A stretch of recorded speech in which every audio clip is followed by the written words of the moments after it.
Hello, everyone. Thank you for joining us for this live event. I have two wonderful guests with me. We are going to get to know them in a moment. But first, thank you for you that are joining live. Thank you to all the ones that will watch the recording of this event. But let's try to get to know a bit more about the people that are with us live for this event. By the way, Sammy, Alex, and we come from three different countries, but we all three live in Switzerland for the time being, and although traveling a lot. In fact, we are not at home for the time being. But let's try to understand from where you are connecting. So, if you are with us for this live events, how about telling us, where you are on this hopefully sunny Friday? And maybe if you have some specific expectation from this elevating stakeholder engagement session, then of course, we'll be happy to answer them. By the way, let me remind you that this is your event, right? I have plenty of things that I would like to ask to Sammy and Alex, but of course, you may also have your own question. We know that stakeholder engagement is a topic which is close to the heart to many people. So let's try to understand a bit more about what is important to you. And here we have somebody from Dubai. Hello, Julia. And then we have Daniel. Hi, Daniel. Good to see you. And let's see. Okay. Well, yeah, Mari. Hello. More from Switzerland. Rain in Copenhagen. Copenhagen. Okay. All right. And let's see. Let's see who else is with us today. And now from Basel. Yes, okay. Then we have somebody from Germany. Fantastic. Right. I think, from our experience, we ended up having participants from at least three continents. So it will be a pleasure to get different perspective and also, to try to satisfy the needs of everyone. But why don't we find out a bit more about the two esteemed guests that are with us today. Alex, why don't you go first? Yes, thank you, Giuseppe. And it's my pleasure to be here as always in your live events. I'm Alejandra Garcia. I'm passionate for procurement for more than 25 years. I've been leading procurement organizations through big transformation and change management. And I have discovered my passion for engaging with people, with organizations, with teams, and with businesses to drive collaboration and value together. And stakeholder engagement and business partnering are very close to my heart. And it's a pleasure for me to be here to talk about it in this day with Sammy Rashed too. Thank you very much, Alex. Okay, Sammy. Thank you, Giuseppe. It's a pleasure to be here. Hi, everyone. Looking at the names that I see at the bottom of the screen, I think I actually know most people on the call, so the introduction will be relatively short. Officially, I'm a strategic advisor and executive coach. Most of you know me also from the think tanks that we do, which is looking a bit into the future and what it holds for us and trying to solve the problems as they come through.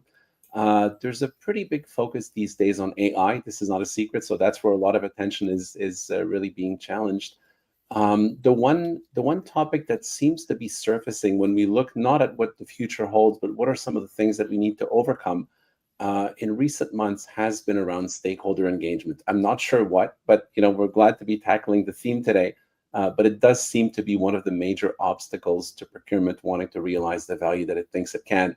So happy to be here with you today, Giuseppe, to look at this with Alex. Fantastic. By the way, on my side, my name is Giuseppe.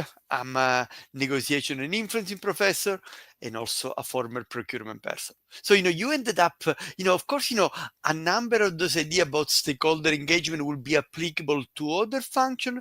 Having said that, we'll probably very much refer to what may be relevant for the procurement people because that's where our expertise lies. And that's also where we see, looking at the audience, we see a good number of the people in the audience indeed are also coming from a procurement background.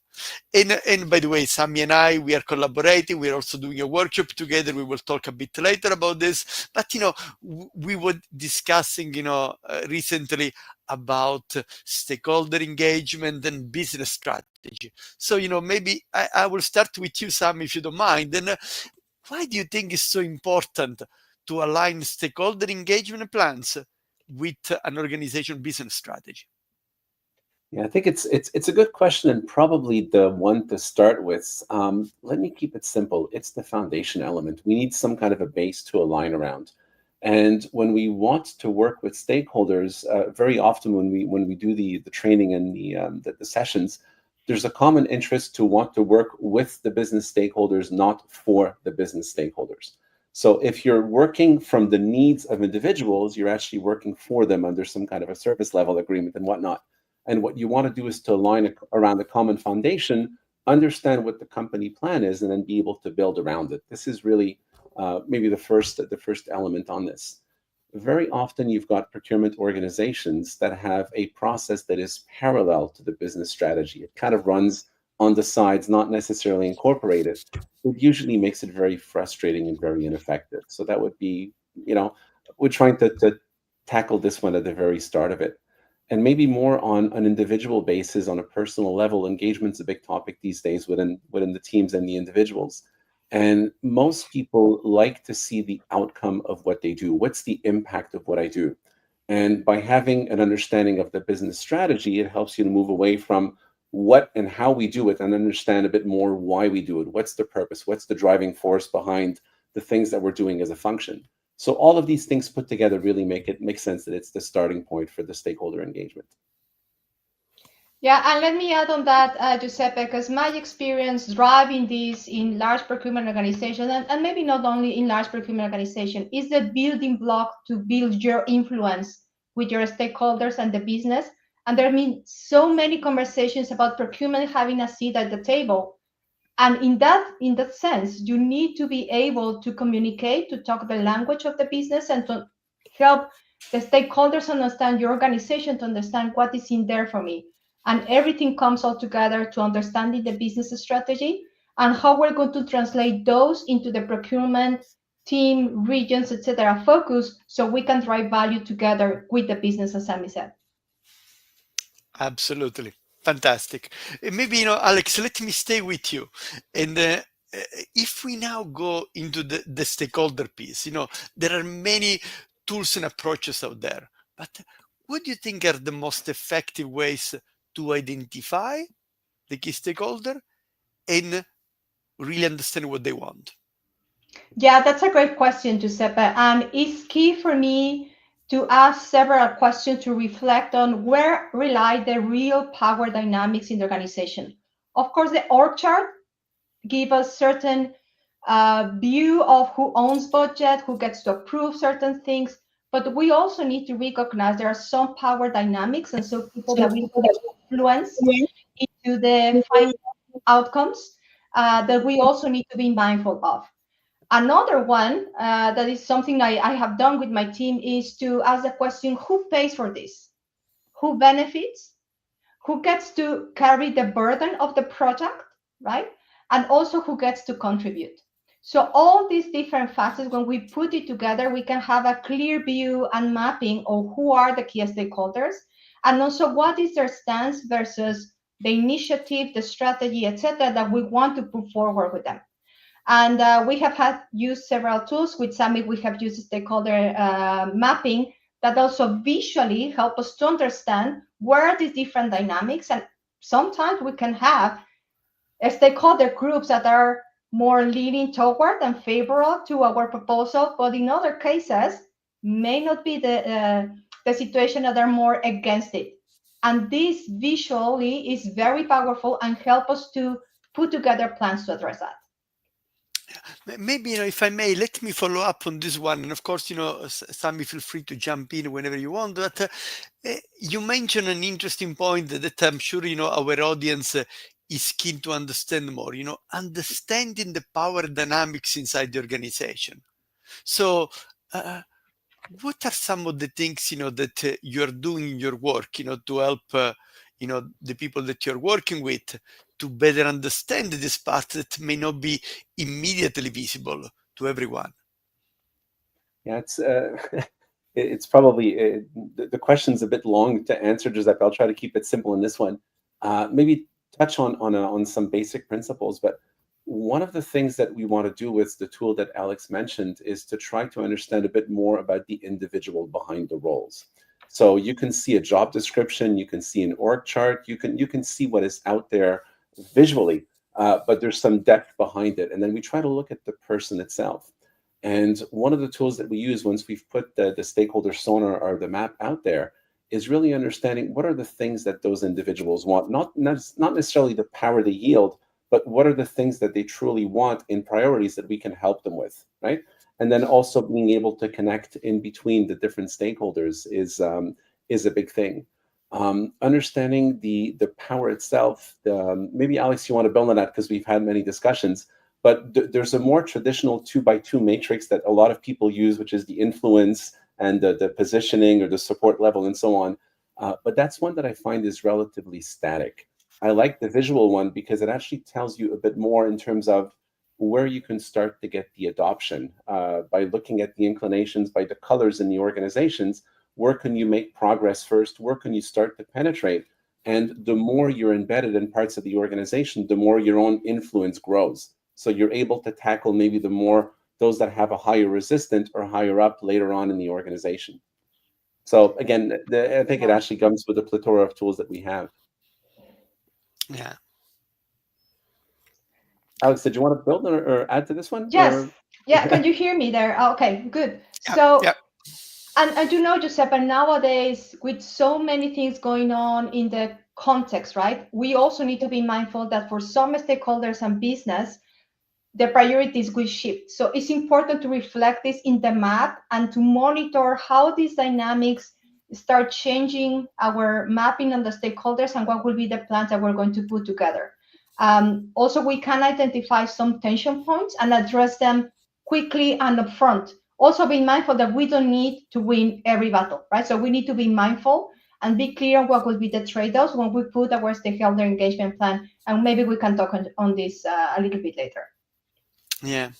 Because, when I talk about power dynamics, one of the things, of course, that I mentioned to people is that is not the kind of things that you're going to find on the intranet or on the LinkedIn profile of the people. So these are the kind of information that you have to discover. And more likely you're going to discover it through other people. And it means that you have to build a trust-based relationship with those people that they will open up to share you insight about what is happening in their organization. And of course, that is an even bigger challenge when you're operating remotely. And then, you don't get to see those people on a daily basis at the cafeteria or the coffee area. And you still have to be able, to build a relationship with us strong enough that they will end up sharing with you something more than just, the official objectives that will be on the OGSM or on the strategy document, right? Yes, you're absolutely spot on, Giuseppe. And I think this is key for the stakeholder engagement, right? We need to craft some hypotheses that then we're going to test with our stakeholders, but not only with the stakeholders, but also with the rest of our network. And something that I do is when there's a disconnect, right, between what I'm told, but also the behavior, it's important for me to ask a question, in what context this makes sense, right? And our stakeholders are motivated by their personal needs, but also by the business needs. So when we can map all of this out, and this is also a living process, this is not a static, right? Things change, things shift, and this is why also stakeholder engagement is not something that you do the first week of January and then goes back to a PowerPoint in your computer, right? This is a living process, and through the way that you develop your network, you have and you prepare for these conversations, you can grasp what is being said, and as important as that is what is not being said. And of course, this continues to build on your influence as a leader and as a leader organization and personal influence. Fantastic. Alex, yeah, you're spot on, Alex. I just want to add one thing because it's actually very complete. But on the map itself, Giuseppe, regarding your power plays, we each have individual relations with our stakeholders, right? And we map this out. But also of equal importance, our stakeholders have relations amongst themselves. That is one element that we also try to map out to understand we don't necessarily have to fight all of our own battles or be the ones reaching out. We can also navigate through the map that is the connections between the stakeholders. And that is one that very often it's neglected or ignored. It requires a bit more effort, but it can be extremely efficient to use that one. Yeah, it can also help you, let's say, the coalition that you're going to build and the path that you're going to follow in order to get to your goal, right? Fantastic. Perfect. By the way, I want to remind to our audience that that's your LinkedIn Live. So it means that you can ask any question you want, and we will be happy, to address them. But I mean, I do have plenty of things that I want to ask to Alex and Sammy. So let me maybe move forward, and we'll move to the audience whenever you have something. Now, sometimes what stakeholders want from us and what we wish to offer them are not the same, right? So how can we balance and ideally reconcile this? Alex, you want me to start, or? Please go ahead, Sammy. Let me just take a stab at that one. So when you talk to procurement people or most functions internally, there's usually a desire to want to raise the contribution. They see opportunities, they talk to people, they feel they can contribute at a higher level, and they usually try to go for some kind of improvement. The starting point, the reception point, or the expectations from the stakeholders is usually one that is much less ambitious. Just get my basics done so I can move on because I'm busy with other stuff. The analogy that we use is, very often, they're looking for a faster horse while we're trying to design a car for them. And we're not necessarily aligned or matched. So before starting that discussion from a blank sheet of paper, it's usually helpful to go through that exercise, at least collectively. And what do we think they want from us versus what's the gap that we're trying to be able to deliver on them. And at the end of the day, there's a lot of frustration when you talk to procurement people over the years. We're not invited. We're not part of that discussion. We're having to knock on the door to be invited. Simply put, very often people try to push their way into a situation. And by understanding a bit more, what the expectations are, but then by looking at what actual problems those people have and coming up with solutions to them, we're trying to shift the push to a pull. And that's a much healthier position to be able to get into. But it's a multi-step process. But roughly, that's the part about the expectations and the aspirations. Now, let me build a bit the push versus the pull. I mean, how long is going to take the typical procurement organization to be able, to move to a pool where, because, I have to say, from my experience, I didn't see many organizations that got there. And I know that you talk with lots of them. What are your thoughts on this one? And let me jump in. I understand where are you coming from, right? And I would love to say it would take you 3 months to do this. But on one hand, it depends on level of maturity and clarity of what are the needs and what you can bring to the table. Because also the stakeholders, and sometimes they refuse or they're against the change because they have had previous bad experiences, right? So it's important to recognize this. Also, what we can promise that we can actually deliver, and that will start building the trust and the confidence that we want to be there and there is something valuable out of this contribution, right? But again, this is not a first week of January thing. This needs to be a living process to have intentionality behind it.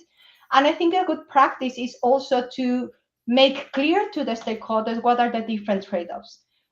Time and time again, I have seen procurement people committing to do certain things that they know they cannot deliver. So I think it's need to be clear what we can do, what are the limits, and then together we can reframe what could be our joint commitment and how we're going to drive this together. This again builds trust, builds the influence, and positions you top of mind with those stakeholders that you want to be partnered with. Mm-hmm. Yeah.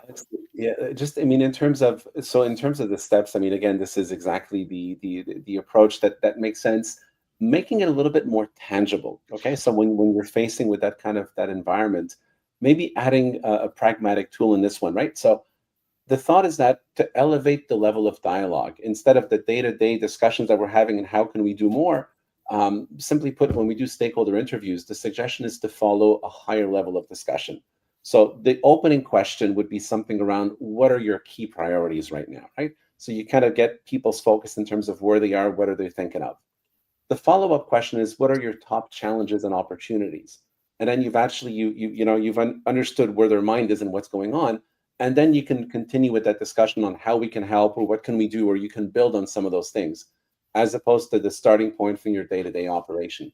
So elevating and positioning is a good way to start to overcome some of those challenges that you stated. Yeah. Now, if I may, going more down to earth, right? Apart, the discussion about, priorities, challenges, etc., what many procurement teams report to me is that the stakeholders are always there or often there to ask for exception. I want to work only with the supplier.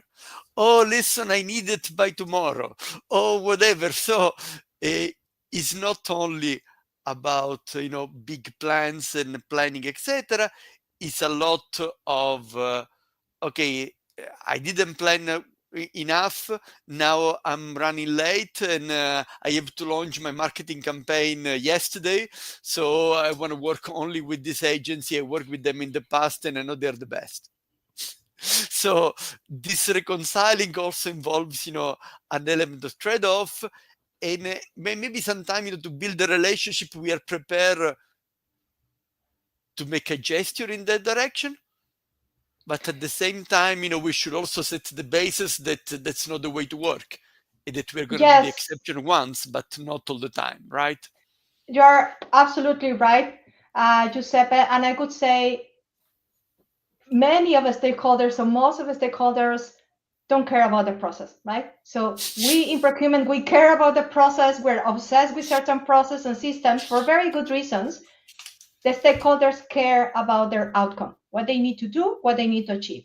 So it's important for us to be able to position ourselves in the stance of, let me understand what's your real need, not just what you want, because you want to bypass the process, that's clear. What's your need, right? How we can address this together. And in my recent post, I said that my grandmother used to say, give a little bit and you will take a lot back, right? So what you can give as a little token of, I get your point, I'm here to help you, but this cannot happen again, right? Because there's a process we need to follow. Let me walk along with you, and this is what we can create, what is the solution, etc. So this give and take is that keeps certain balance, right? But also positions you and your organization as a partner that is collaborative, that is there to co-create, that is there to solve meaningful problems, not only to tell you what you cannot do. That is unfortunately the feedback I hear from so many business leaders saying, procurement just can tell me what I can do, what cannot follow the process. I don't care about the process, right? So this is a down-to-earth example of how you can leverage these tools that we have been talking about to build that relationship, to build that trust, while supporting the business and what is needed. Yeah. Let me pick a comment also from the audience, from an experienced CPO. Business understanding and speaking business instead of procurement. Found the key is establishing the needed trust, right? Speaking the business language, indeed, Daniel, is something that, should be part of the way we communicate with our stakeholders. Now, in terms of communication, by the way, let me take a moment just to mention something that I'm doing with Sammy, and we are launching on the 17th of March and then it's going to last for a full year. A negotiation and influencing program is called High Performance Negotiation and Influencing. We have, a variety of different topics which address, some of the biggest challenges in the field of negotiation and influencing, and a wonderful lineup of experts, either, business expert like Sammy, or professor, couple from Harvard, from Oxford, from Yale, whatever, that will be with us to help us navigate some of the biggest challenges in the world of negotiation and influencing. There are a total of 10 modules. You can choose to buy a package of 4 modules, 5 modules, or 6 modules, or eventually buy 2 packages if you want to do all of them. And there is also a continuous learning program that lasts for 2 years after the program. So just in case you're interested, then we are going to put the link on the chat, and that's you may discover a bit more about our program by looking at the link in the chat. I also want to share with you one more thing, and I want to share with you a document that Sammy and Alex kindly prepared. Basically, is a 2-page summary of their methodology on stakeholder engagement. So, of course, I know that you're paying attention and listening to what we are discussing during this live. Maybe you want to also have a quick summary of some of the major ideas that Sammy and Alex are sharing with leading procurement organizations across the world. If you're interested, to get this document, is available for free. Just send a LinkedIn message to either Sammy or Alex, and they will be delighted to send it to you. Okay, end of the advertising. Let's continue maybe with let's continue with some of the question. And this is really a challenge that I keep hearing often with procurement organization. It relates to the branding of the function. So, how can we clearly explain what we do, why it matters, and how it helps stakeholders? Yeah, maybe let me take a stab at this one, Alex, and you can complete. This has been a topic of mine of high interest. Let me wrap it up with a statement. Most people are trying to get noticed. And if you essentially have a good branding that's well positioned, it's meant to help you be found. And for that, you want to make it crystal clear. What you want to have is a positioning that will make stakeholders seek your expertise because they know what you stand for, instead of either mistaking it or altogether avoiding it. There's a saying that when you only have one tool, every problem looks like a nail. When that tool is the hammer. Procurement has not necessarily a negative, but a predictable branding within organizations historically for many reasons. And being a bit more clear in terms of what it is that you bring, what you focus on, and so on. So it starts with, there's a bit of reflection on the individuals when we do this, of course, but at the outcome, there's something, there's a frame or a statement, beyond the elevator pitch, the one sentence. What is it that we do? We do this for that benefit, and make it absolutely crystal clear. That would be really the advice in terms of crafting that in a way that's understood. Beyond, the one slide procurement vision, mission statement, and whatnot. Make it easy for people to understand, and just echoing what Daniel mentioned before, using some common business language that they can relate to. What does it mean for me concretely? I think would be a big step. So that's a huge step again in being pulled in versus forcing your way into the situation. Okay. So, and by the way, let me repeat it again. So what you're suggesting is, to reflect in terms of we do this for that, for this benefit. These are, the kind of things that you would recommend a procurement organization to have clear in their mind? To have a very clear statement in terms of what you do. Again, people don't take the time to condense it, to condense it, to concentrate a little bit more, to make it understandable. So what is the action that you do? Who is it meant for? What's the benefit? Make it crystal clear and tie this back to the business purposes. Are you saving money to fund the future? Are you making the process more efficient to accelerate the time to market? Are you doing some kind of digital transformation to get better insights and whatnot, right? So just linking it, not just telling people what you do and how you do it, but why you're doing it. What's the benefit and the impact on them? And the art is to get this into a single sentence, which is not necessarily something that's intuitive for everyone. Yeah, love it. Now, we do have a question from the audience. How about taking the question from Marius? Okay, so I'm going to read it for you. In procurement, we operate under the assumption that our business customer stakeholder were experts in their fields. Consequently, we accepted their needs and requirements without question. However, we know this assumption was often wrong. In today's rapidly evolving reality, the gap has only widened. How we procurement open dialogue with our business stakeholder, acknowledge that neither part. There's a word probably missing. Let me try to understand how we procurement can have an open dialogue with our business stakeholder, acknowledge that neither party has the answer. Instead, we should collaboratively engage with the supply market. Thank you, Marius. Alex, would you like to take a stab, or do you want me to start on this one? Yeah, I can jump directly into the party, Yeah. right? Into the Okay, pool. I'm gonna hide the question, otherwise Yes. I'm not gonna be able to see you. Okay? Yeah. And to me, the starting point is to differentiate what is a want and what is a need, right? And Marius in his comment expressed the needs. And I could agree in certain way that many stakeholders are not crystal clear or cannot really articulate what exactly they need, but they're crystal clear sometimes in what they want or they don't want. I don't want noise. I don't want disruption. I don't want to be bothered with this or that, right? So I would start from a point of curiosity, asking questions, as Sammy shared already. What are your main challenges? What are your pain points? What are your ambition? What is going on in the industry that is a missed opportunity? All these different questions from a position of curiosity to grasp what is the actual need that needs to be addressed, right?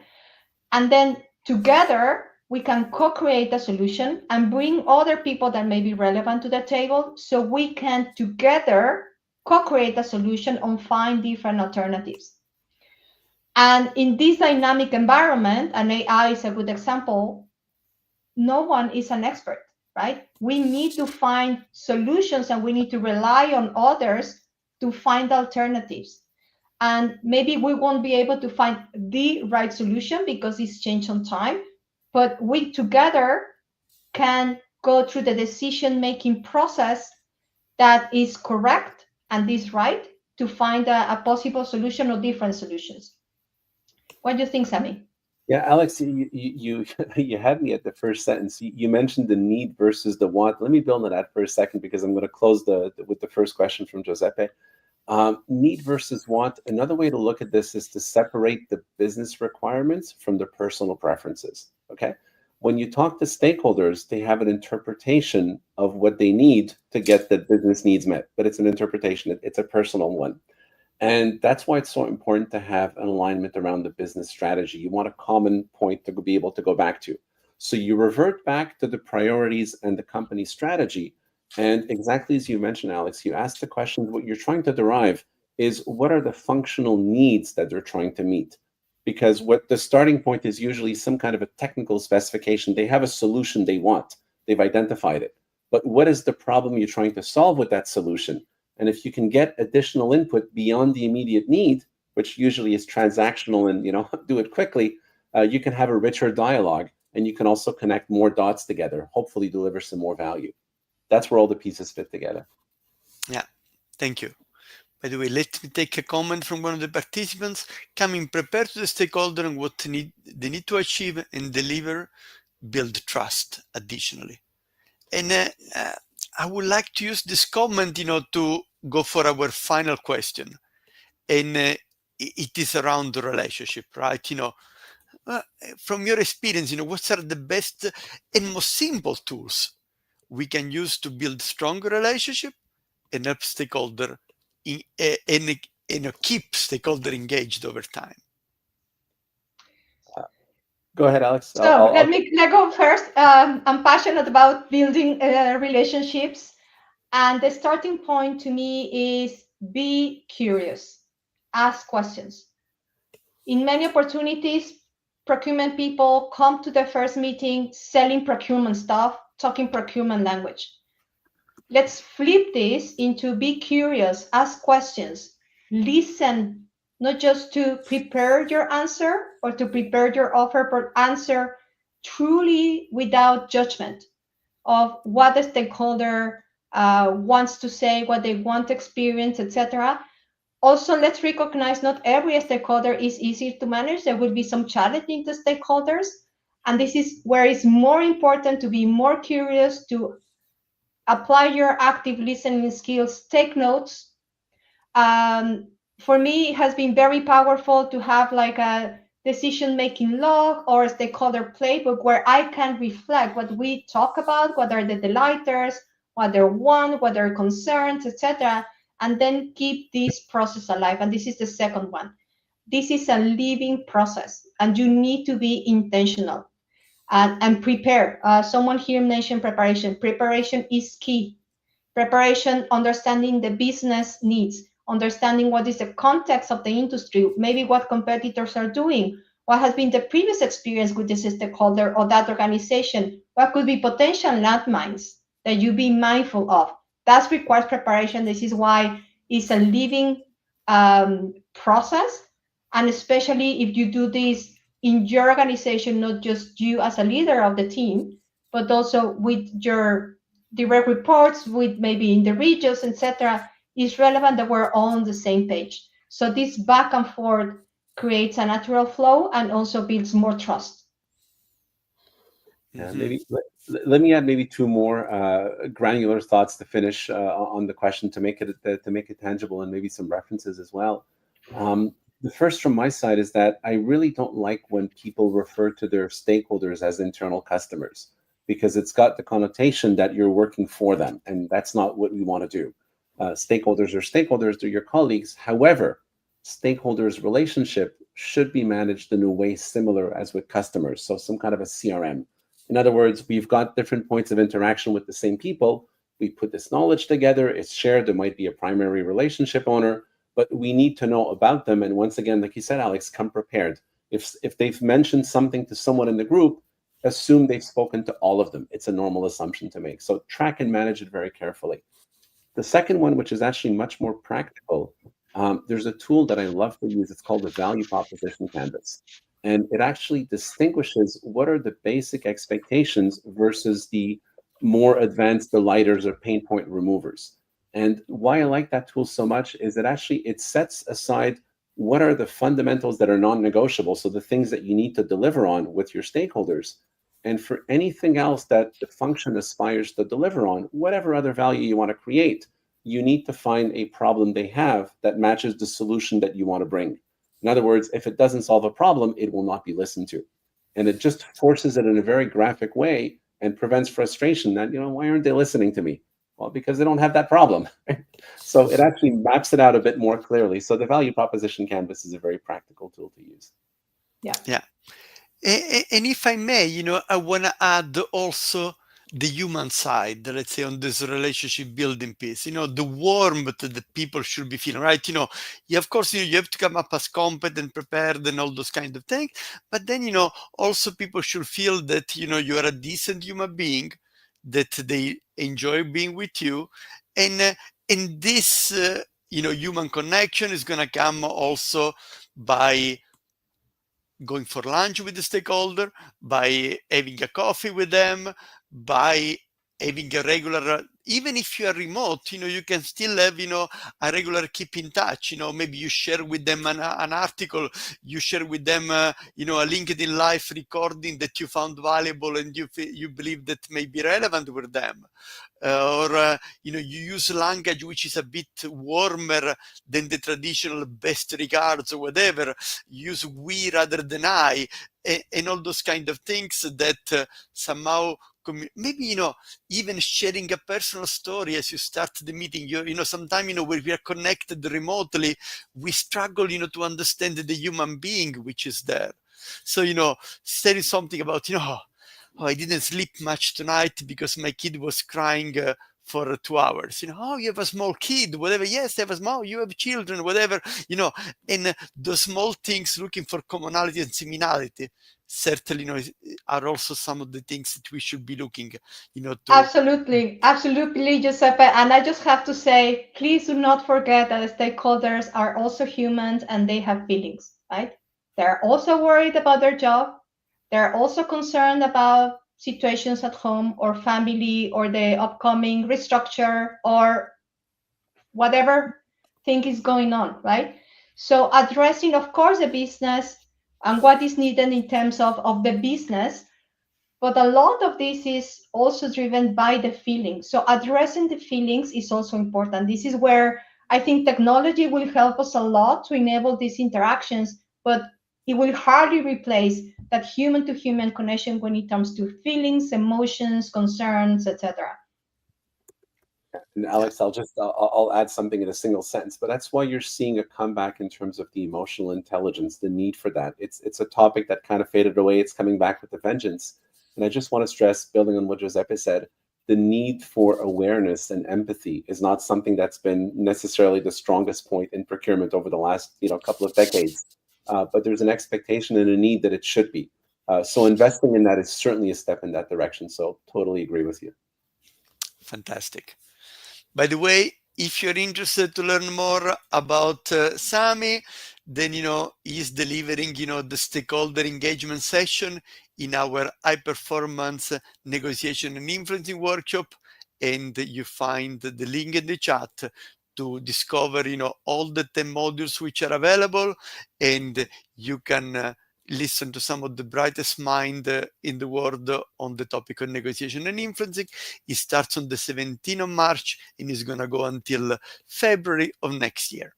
And if you want to have a quick summary about Sammy and Alex methodology on stakeholder engagement, just drop a quick LinkedIn message to either Sammy or Alex, and they will be delighted to send you the summary from some of their discussion that we talked today and their methodology. Fantastic. Let me take the opportunity to thank Sammy and Alex for their brightest ideas. Thank you to all the participants for their comments and questions and for being with us until the very end. And look forward to reconnect with you. The next topic of our LinkedIn Live is going to be around artificial intelligence and negotiation. So we'll be together in a month from now to talk about this topic. And thanks again to everyone. Enjoy your weekend. All the very best. Thank you. Thanks. Ciao. Bye.